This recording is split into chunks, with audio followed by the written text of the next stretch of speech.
Hi, today I would like to share with you how to calculate or find the volume of a cylinder or a cone.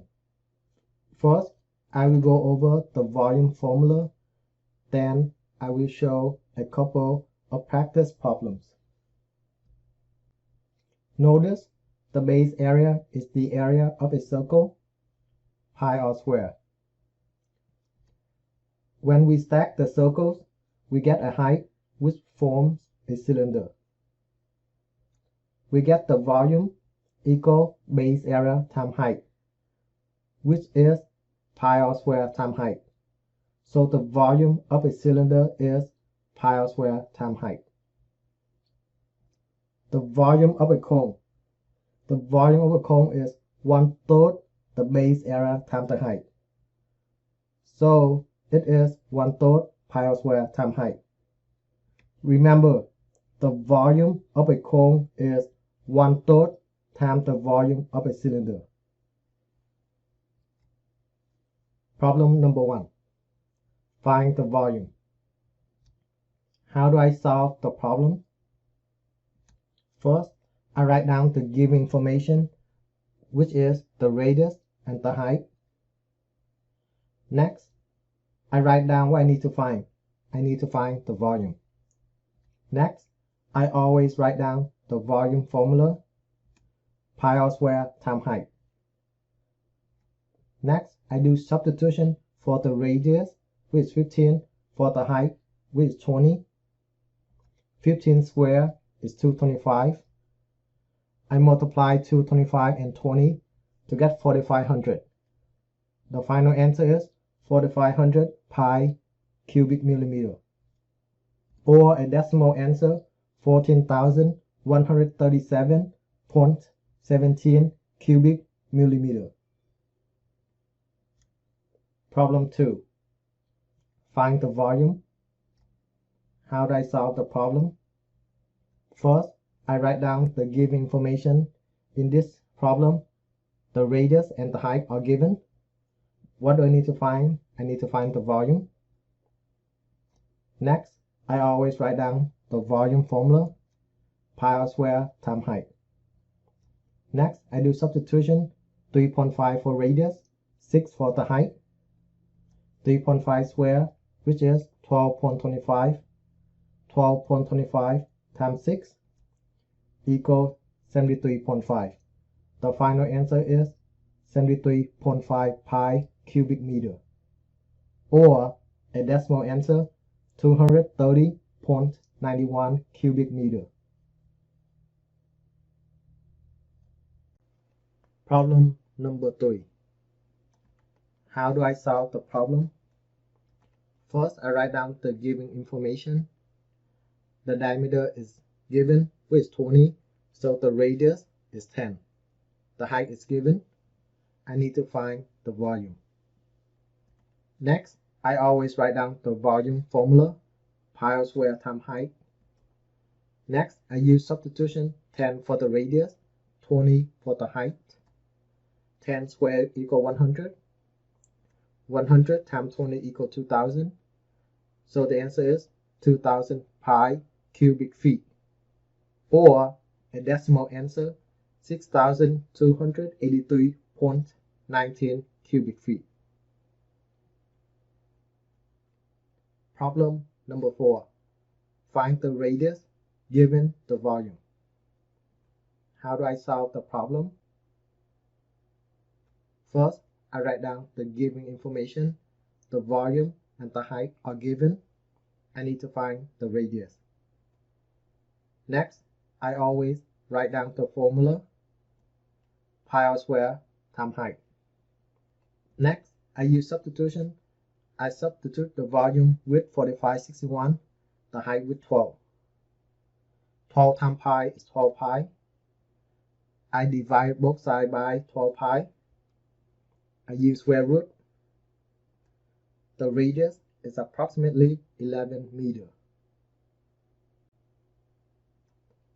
Problem number 5. Find the volume. How do I solve the problem? First, I write down the given information. the radius and the height are given. I need to find the volume. Next, I always write down the volume formula, 1/3 pi r squared times height. Next, I use substitution. I substitute 8 for the radius, 10 for the height. 8 squared 64. 64 times 10 equals 640. So the answer is 640 over 3 pi cubic meter. Or a decimal answer, 213.3 pi cubic meter, or 670.21 cubic meter. Problem 6. Find the volume. How do I solve the problem? I write down the given information. The radius and the height are given. I need to find the volume. Next, I always write down the volume formula, 1/3 pi r squared times height. Next, I use substitution, 9 for the radius, 14 for the height. 9 squared equals 81. At this step, I have two ways to do this. One, I take 81 times 14, I get 1134. Or I simplify by taking 81 over 3, which is 27.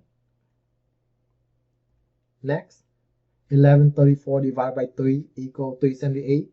27 times 14 equals 378. So the final answer is 378 pi cubic feet. Or a decimal answer, 1187.52 cubic feet. Problem number 7. How do I solve the problem? First, I write down the given information. In this problem, the diameter is given as 12, so the radius equals 6, the height equals 30. I need to find the volume. Next, I always write down the volume formula, 1/3 pi r squared times height. Next, I use substitution, 6 for the radius, 30 for the height. 6 squared is 36. At this step, I could simplify 36 or 30 with a 3, or I can multiply 36 and 30. When I multiply 36 and 30, I get 1080. When I simplify 30 over 3, I get 10. Or I could do 36 over 3 to get 12. Either way, it will be fine. 1080 divided by 3 is 360. 36 times 10 is 360.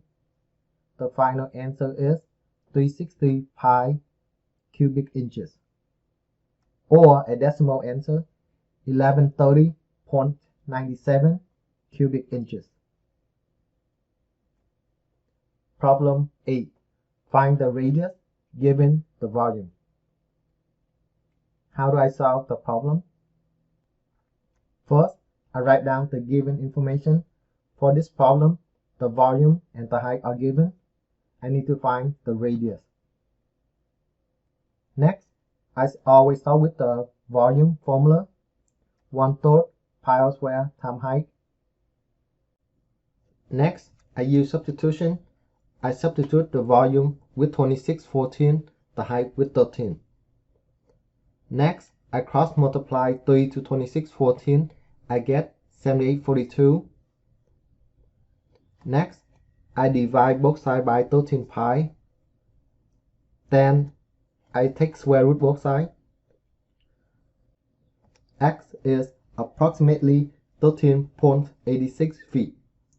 Therefore, the radius is approximately 13.86 feet. Problem 9. Find the volume. How do I solve the problem? First, I write down the given information. For this problem, I am given the radius and the slanted height. I need to find the regular height and the volume. To find the height, I can use the Pythagorean theorem since we have a right triangle. A squared plus b squared equals c squared. I use substitution. In the end, I get the height equal 8 centimeters. Next, I always write down the volume formula, 1/3 pi r squared times height. Next, I use substitution. I substitute 6 for radius and 8 for the height. 6 squared is 36. At this step, I could multiply 8 and 36, or I simplify 36 over 3. 36 times 8 is 288 over 3. 36 divided by 3 is 12. 288 divided by 3 is 96. 12 times 8 is 96.